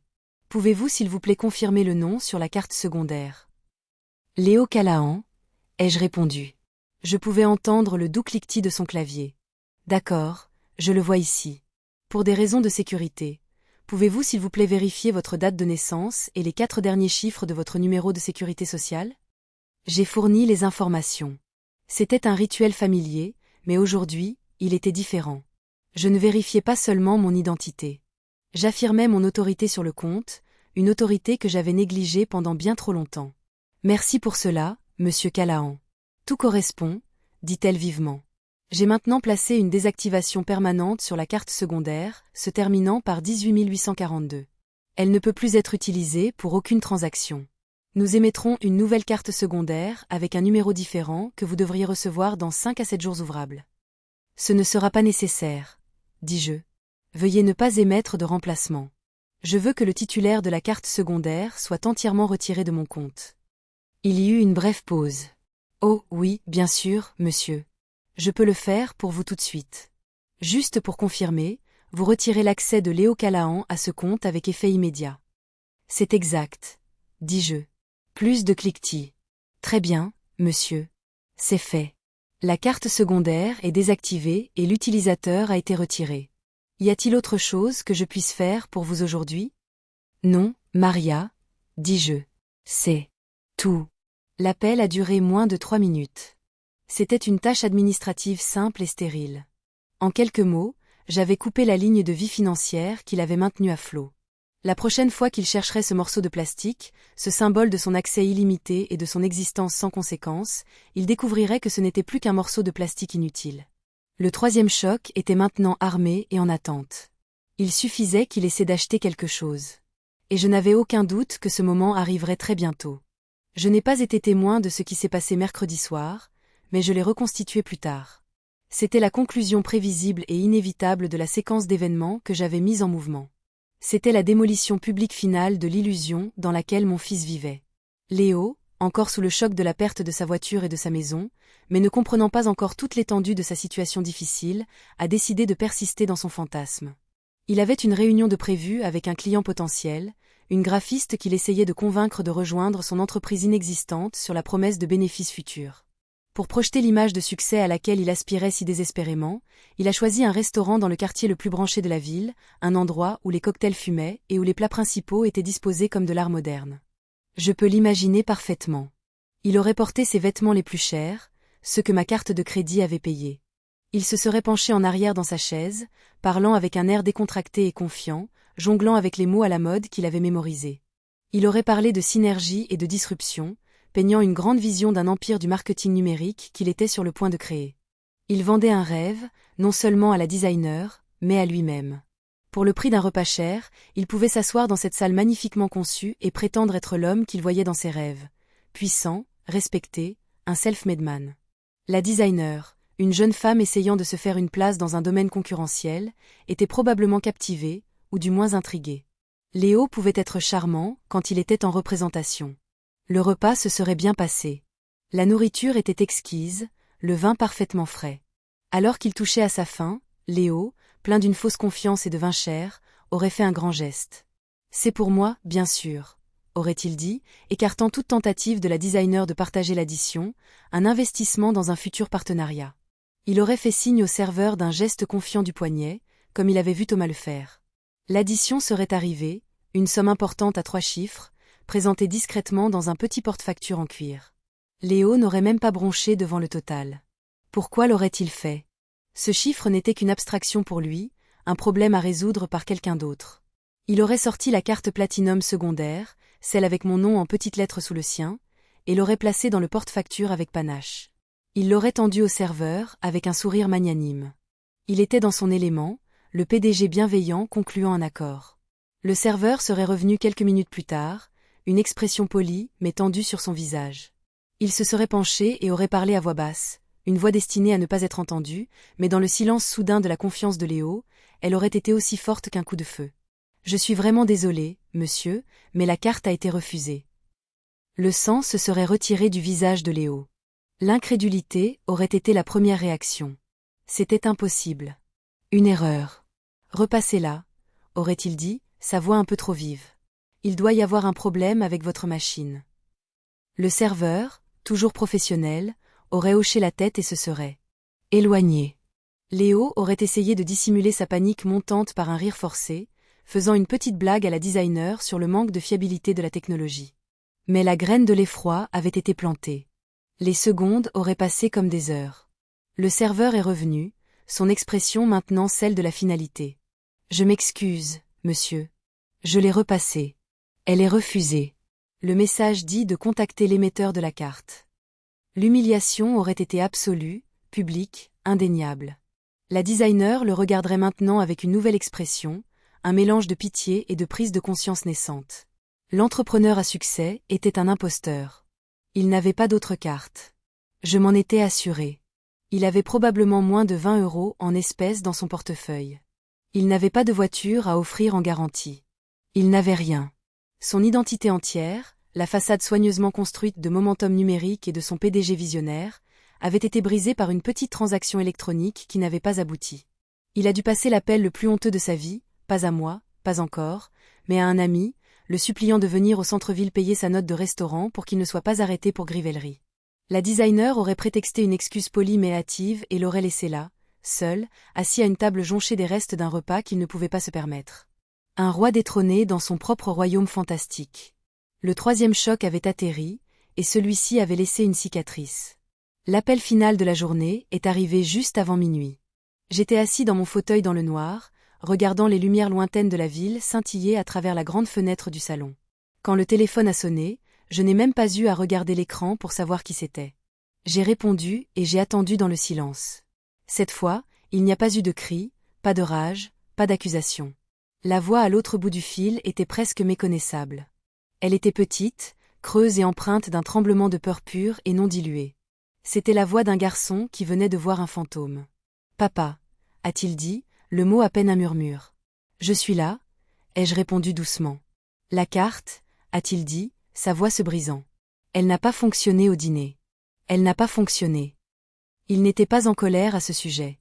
Il énonçait simplement un fait si fondamentalement impossible dans son monde qu'il pouvait à peine le comprendre. « Je sais » dis-je. « Je ne comprends pas » a-t-il poursuivi, sa respiration courte. « Ma voiture a disparu. Ils me mettent à la porte de mon appartement. La carte, elle ne marche pas papa, qu'est-ce qui se passe ?» La question n'était pas un défi. C'était un véritable appel à l'aide d'un enfant perdu dans les bois. La bravade, le sentiment que tout lui était dû, les années d'arrogance soigneusement construites avaient été enlevées couche par couche, jusqu'à ce qu'il ne reste que cette petite voix effrayée. Il avait été si confiant dans l'invincibilité de son monde que son effondrement soudain et systématique l'avait laissé complètement brisé. Je ne lui ai pas offert d'explication. Je ne lui ai pas offert de réconfort. Le temps pour cela était révolu. C'était le moment de la leçon finale et cruciale, la leçon de la conséquence. Le monde n'était pas son terrain de jeu, et je n'étais plus son jardinier consentant. « Nous parlerons bientôt, mon fils » dis-je, ma voix calme et mesurée, mais portant un poids qu'il n'avait jamais entendu auparavant. Ce n'était pas une promesse de sauvetage. C'était une convocation. Et avant qu'il ne puisse poser une autre question, j'ai mis fin à l'appel, le laissant seul dans les décombres de sa soirée de mercredi, avec rien d'autre que mes mots calmes et menaçants pour le hanter pendant la longue nuit à venir. La scène était maintenant prête pour l'acte final. Jeudi fut une journée de silence de ma part. Mon téléphone n'a pas sonné. Le plan avançait silencieusement et inexorablement. Mais ce ne fut pas une journée calme pour mon fils.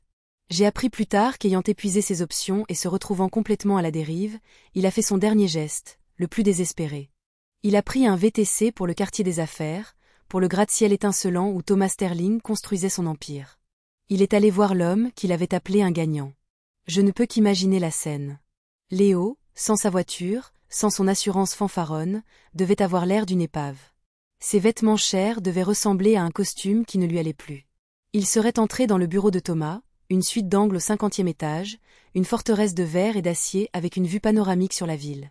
C'était une pièce conçue pour intimider, pour que les visiteurs se sentent petits. L'air aurait senti l'eau de Cologne chère et l'ambition. Thomas aurait été derrière son immense bureau en acajou, l'air parfaitement calme, un prédateur dans son habitat naturel. Il aurait levé les yeux de son ordinateur avec une expression froide et impénétrable, pas l'homme amical et avonculaire du restaurant. C'était Thomas l'homme d'affaires. Léo a dû bafouiller son explication. Il aurait raconté la litanie humiliante de sa semaine. La voiture disparue, l'avis d'expulsion, la carte de crédit refusée devant un partenaire commercial potentiel. Il exposait toute sa situation pathétique aux pieds de l'homme qu'il admirait. Et puis serait venue la supplique, le dernier pari désespéré. Il aurait redemandé les 50 000 €, non pas en tant qu'entrepreneur confiant cherchant un financement de démarrage, mais en tant qu'homme qui se noie et qui supplie pour un radeau de sauvetage. Thomas aurait écouté toute l'histoire sans interruption, les mains probablement jointes devant lui, son visage un masque de calcul calme. Il aurait laissé le silence désespéré planer dans l'air après que Léo ait fini. « C'est une sacrée situation, Léo », aurait dit Thomas, sa voix dépourvue de toute chaleur. « Un vrai problème de trésorerie. »« C'est juste temporaire », aurait insisté Léo, essayant de sauver une bribe de dignité. Une fois que l'entreprise sera lancée, Thomas aurait levé une main, le coupant. « Laisse-moi être clair pour qu'il n'y ait plus de malentendus », aurait-il dit, sa voix passant de froide à glaciale. « Je n'investis pas dans les passions. J'investis dans les actifs. Et en ce moment, Léo, tu n'es pas un bon actif. Tu n'as pas de voiture, pas de maison, pas de revenus et pas de crédit.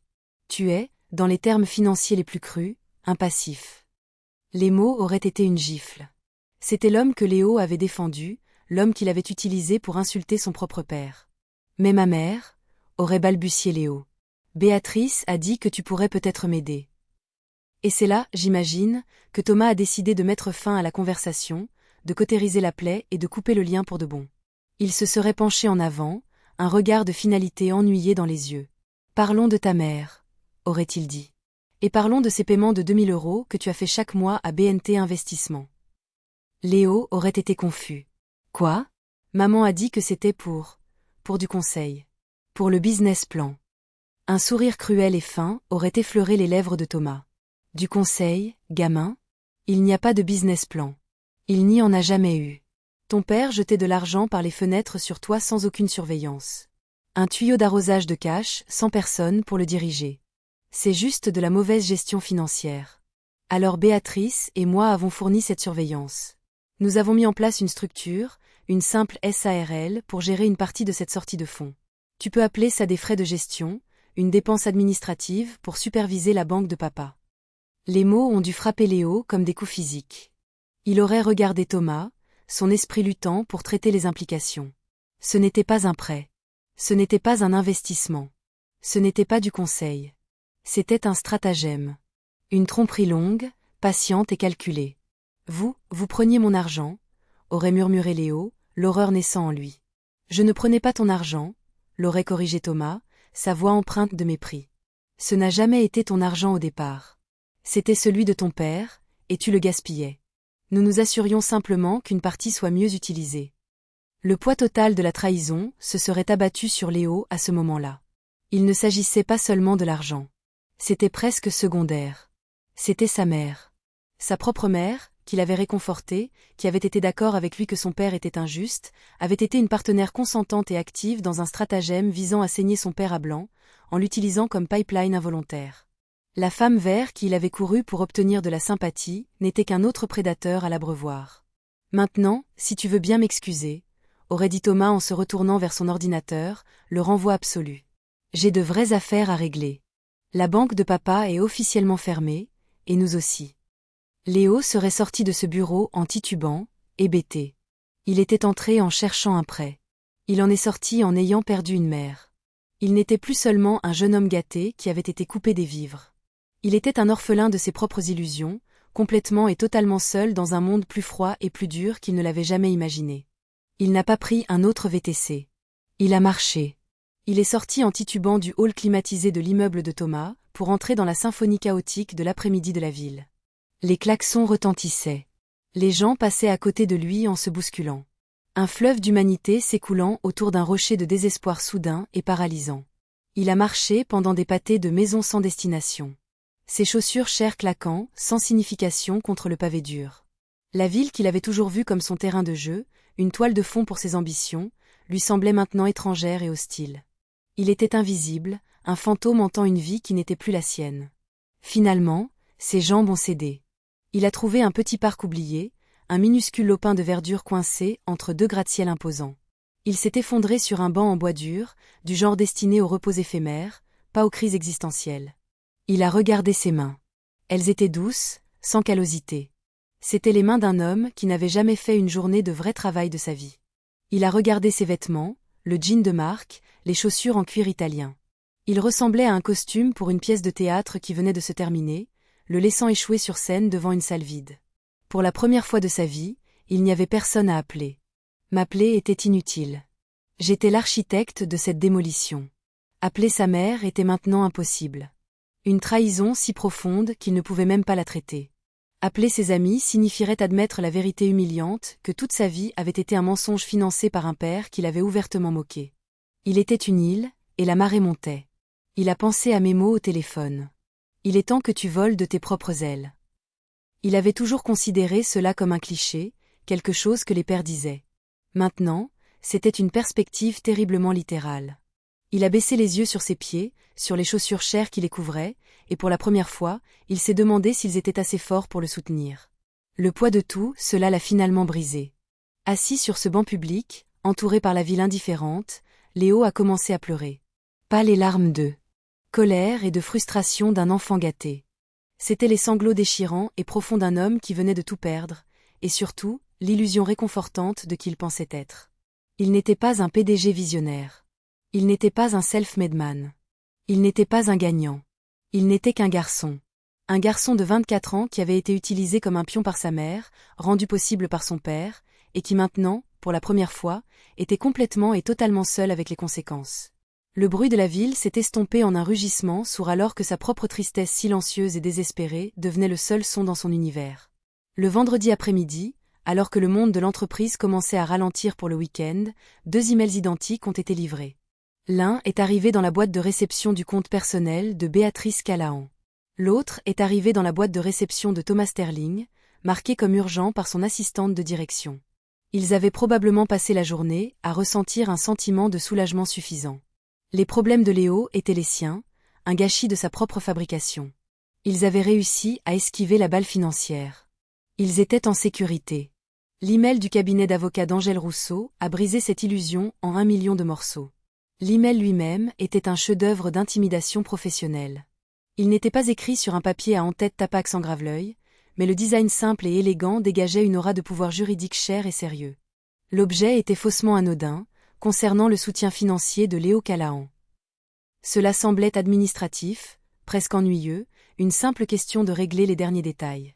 Le corps de l'email était poli, formel et absolument glaçant. Il n'accusait pas. Il ne menaçait pas. Il énonçait simplement des faits avec la précision froide du scalpel d'un chirurgien. Il commençait cordialement, présentant Angèle Rousseau comme la représentante légale de leur relation commune, Monsieur Jacques Callahan. Il poursuivait en indiquant qu'à la lumière des récents changements dans sa structure de soutien familial, Monsieur Callahan menait un examen complet de toutes les distributions financières faites au nom de son fils, Léo Callahan, au cours des 60 derniers mois. Puis venait le paragraphe qui aurait dû leur glacer le sang. Il indiquait, dans un langage juridique sec, que leur examen avait identifié une série de paiements réguliers et significatifs effectués à partir du compte de carte de crédit secondaire vers une société à responsabilité limitée privée. Il notait qu'une recherche de routine dans les registres publics avait identifié à la fois Madame Béatrice Callahan et Monsieur Thomas Sterling comme les gérants associés enregistrés de cette entité. Et puis il nommait la société, BNT Investissement SARL.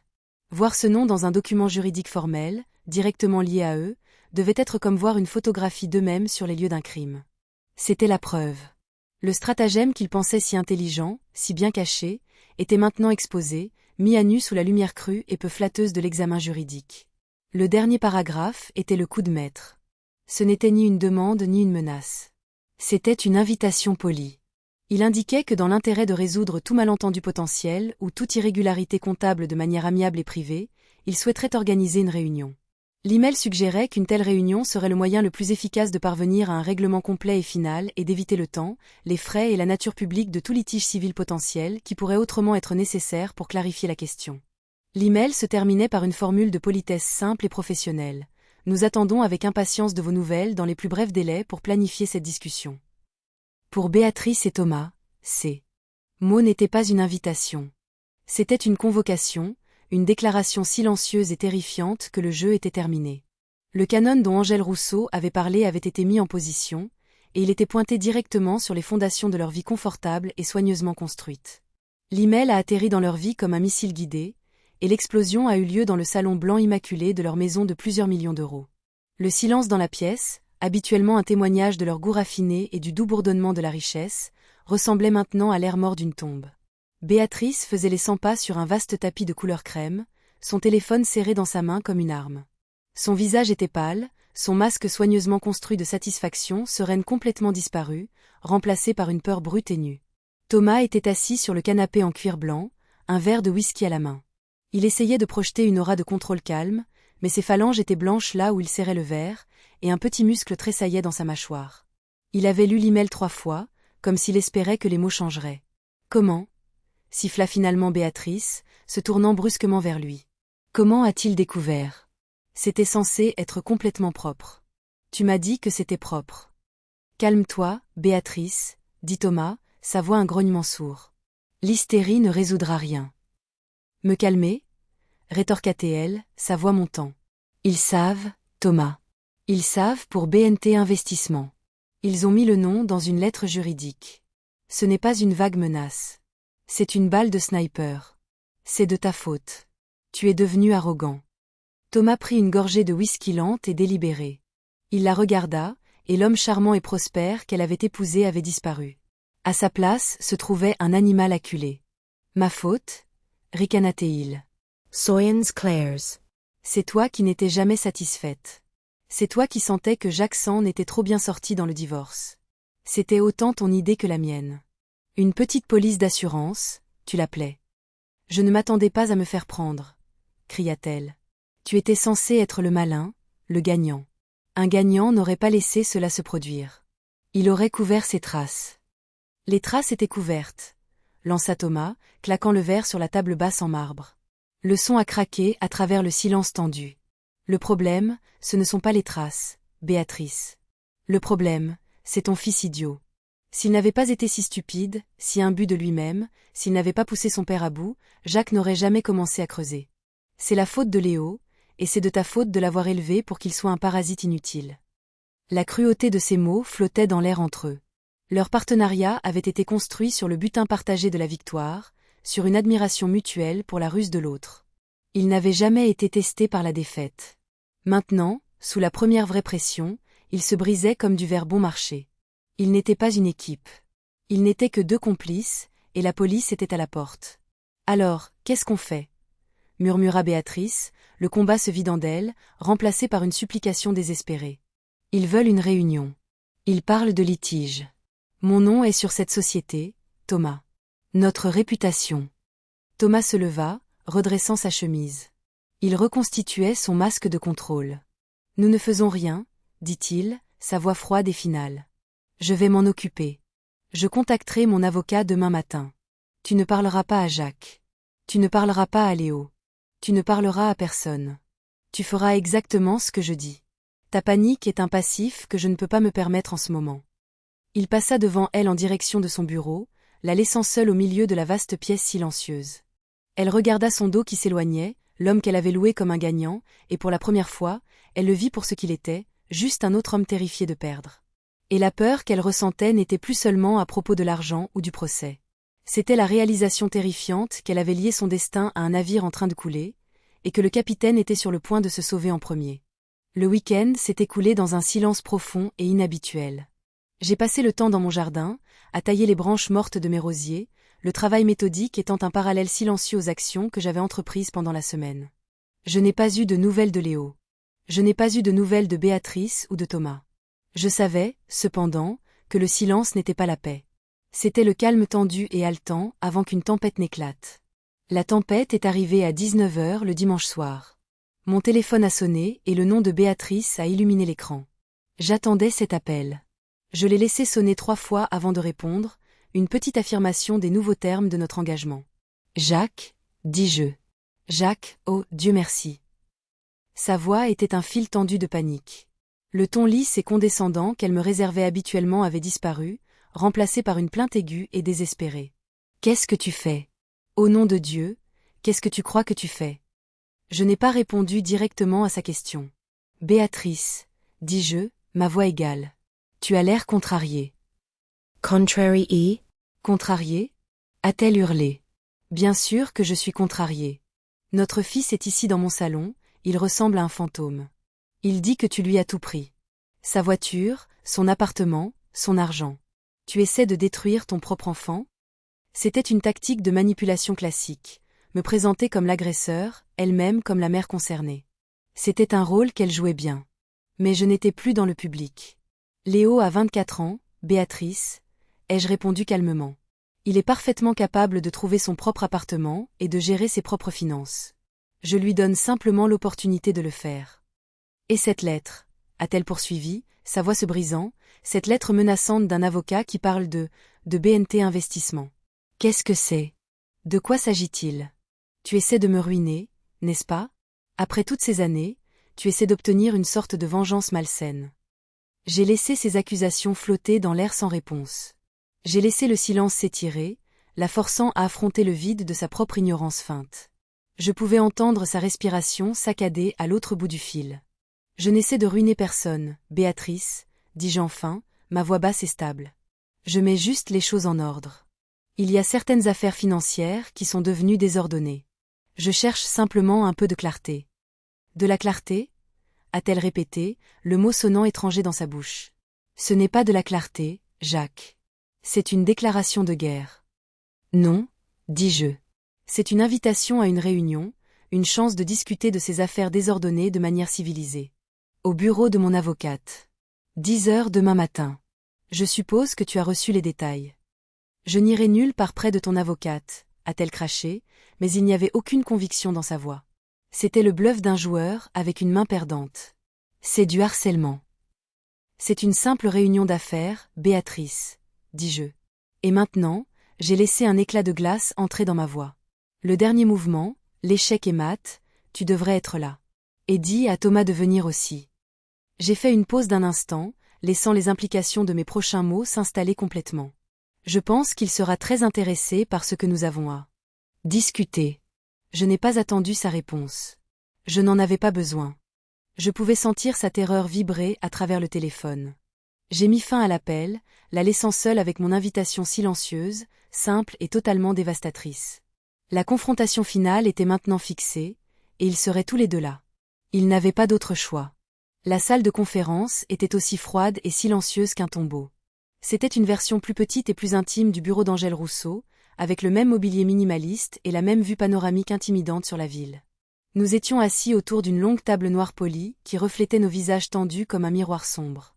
J'étais assis d'un côté avec Angèle. De l'autre côté se trouvaient les restes fracturés de mon ancienne famille. Léo était un fantôme. Il était affalé sur sa chaise, les épaules voûtées, les yeux fixés sur la surface vide de la table devant lui. On aurait dit qu'il n'avait pas dormi depuis des jours.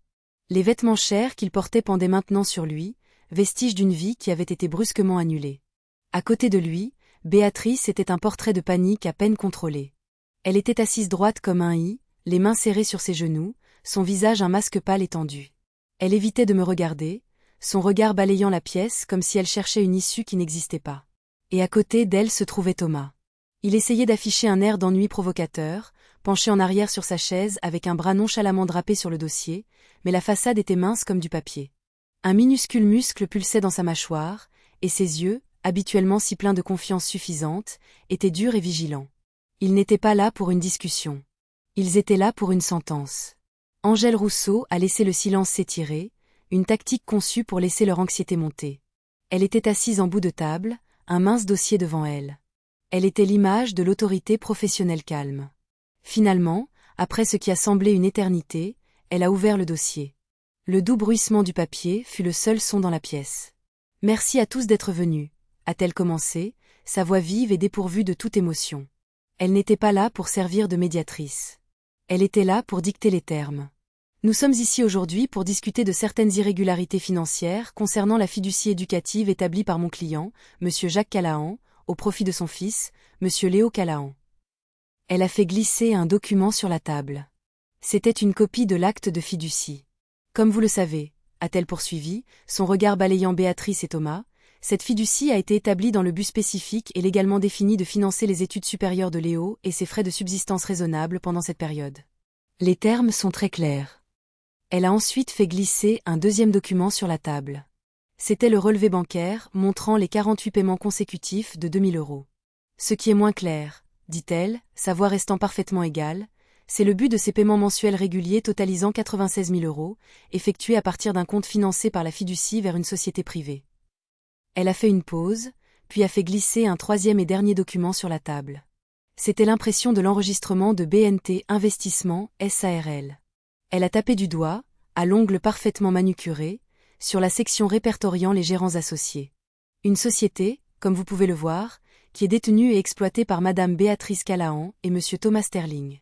En termes juridiques, lorsqu'une partie en position de confiance, comme un parent, dirige des fonds destinés à un bénéficiaire vers une société qu'elle possède elle-même pour des services qui n'ont jamais été rendus, cela ne s'appelle pas des frais de gestion. Cela s'appelle un détournement de fonds. C'est un manquement grave à l'obligation fiduciaire. Béatrice a émis un petit son étranglé. Le visage de Thomas était devenu un masque de pierre. Monsieur Callahan est un homme raisonnable, a poursuivi Angèle, sa voix comme de la glace qui se brise. Il n'a aucun désir d'une bataille juridique prolongée, publique et potentiellement dommageable. Il ne demande pas le remboursement des 96 000 euros détournés. Il choisit simplement de clore ce chapitre. Elle a regardé directement Béatrice et Thomas, et sa voix a légèrement baissé, portant un nouveau poids de finalité. Cependant, un manquement de cette nature donne au fiduciaire, Monsieur Callahan, certains droits unilatéraux pour protéger les actifs restants de la fiducie de toute mauvaise gestion future. C'était ça, le rebondissement, le coup qu'il n'aurait jamais pu voir venir. Par conséquent, a annoncé Angèle en fermant le dossier d'un clic doux et définitif. Depuis 9 heures ce matin, Monsieur Callahan a exercé son droit en tant que fiduciaire. L'intégralité du capital restant de la fiducie éducative Léo Callahan a été dissoute et ses actifs ont été transférés. Ils ont été placés dans une rente viagère bloquée à long terme au nom de Léo. Les fonds seront inaccessibles à quiconque, y compris Léo lui-même, jusqu'à ce qu'il atteigne l'âge de 60 ans. Le silence qui a suivi était absolu. C'était le silence d'une lame de guillotine qui vient de tomber. La bouche de Béatrice était légèrement ouverte d'incrédulité. Le masque de contrôle de Thomas s'est finalement brisé, son visage pâlissant, une expression de fureur pure et impuissante dans les yeux. L'argent qu'ils exploitaient, le futur flux de revenus sur lequel ils comptaient, venait de disparaître dans les airs, bloqué pour les 36 prochaines années. Ils avaient été déjoués, non seulement financièrement, mais légalement, d'une manière qui ne leur laissait aucun recours. Dans ce moment de silence stupéfait, je me suis tournée et j'ai regardé mon fils pour la première fois. Il me regardait, ses yeux remplis non pas de colère, mais d'un désespoir creux et sans fond. Il avait perdu son avenir 2 fois en 1 semaine. « Je ne te laisserai pas à la rue, » dis-je, ma voix calme mais claire, coupant à travers la tension. Je ne parlais qu'à lui. C'est ma dernière offre. Je paierai la caution et les 6 premiers mois de loyer pour un petit studio. Je paierai également les frais de scolarité pour un BTS en gestion d'entreprise d'1 an au lycée technique. Après ces 6 mois, tu es seul. Il n'y aura plus d'argent, pas de voiture, pas de carte de crédit. Ce n'est pas une négociation. C'est une bouée de sauvetage. Je te suggère de la prendre. Béatrice et Thomas sont partis sans un autre mot. Ils ne se sont pas regardés. Ils ne m'ont pas regardé. Ils sont sortis de la pièce comme 2 soldats vaincus. Leur conspiration partagée était maintenant la chose même qui allait les séparer. Angèle Rousseau a rassemblé ses papiers, m'a fait un petit signe de tête professionnelle et est sortie discrètement, nous laissant, Léo et moi, seuls dans la salle silencieuse au mur de verre. Il n'a pas bougé pendant un long moment.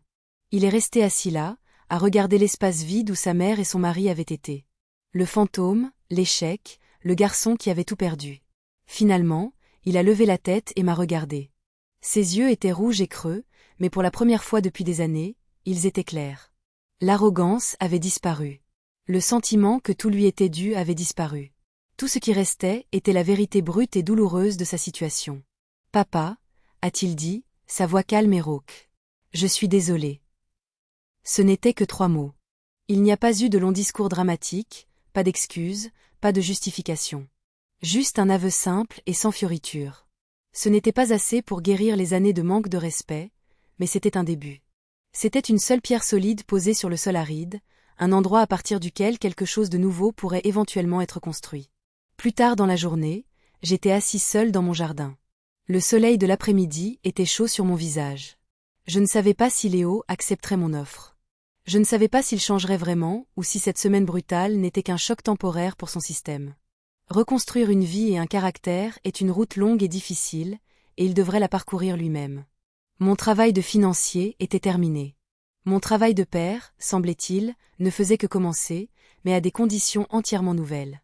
Je ne me sentais pas comme un gagnant. Il n'y a pas de victoire à démanteler la vie de son propre fils, même quand c'est nécessaire. Il n'y avait aucune joie à exposer la cupidité de mon ex-femme. Il y avait seulement un sentiment de justesse calme et profond. J'avais enfin fait la chose difficile. J'avais choisi la vérité douloureuse plutôt que le mensonge confortable. J'avais établi des limites là où il n'y en avait pas. L'ancien Jacques, l'homme qui payait pour la paix à tout prix, était parti. J'ai regardé le jardin que j'avais construit de mes propres mains, la maison que Sarah et moi avions transformée en foyer. Je n'avais pas agi par colère ou par désir de vengeance. J'avais agi en tant que gardien, un gardien de la vie et des valeurs qu'elle et moi avions construites ensemble. J'avais simplement restauré l'ordre, non pas avec une voix élevée, mais avec un tableur, une avocate et un amour paternel difficile et inébranlable. Et dans le calme de mon propre jardin, j'ai enfin ressenti la seule chose qui me manquait depuis si longtemps. Un sentiment de paix, ma propre paix, gagnée et payée. Cette histoire nous apprend qu'il y a une ligne fine entre aider et permettre. Le véritable amour pour nos enfants ne se mesure pas à la quantité de choses que nous leur donnons, mais à notre courage de les préparer au monde réel. Laisser le manque de respect et le sentiment que tout est dû grandir sans contrôle, financé par notre propre générosité, n'est pas de la gentillesse. C'est une trahison silencieuse de notre devoir de leur enseigner la responsabilité et l'estime de soi. Parfois, la chose la plus aimante qu'un parent puisse faire est de dire non. De prendre du recul et de laisser ses enfants faire face aux conséquences de leurs choix, leur permettant de construire leur propre force. Que auriez-vous fait à ma place? Faites-moi part de vos réflexions dans les commentaires ci-dessous. Et n'oubliez pas d'aimer cette vidéo et de vous abonner à la chaîne pour plus d'histoires sur la justice dans la vie réelle.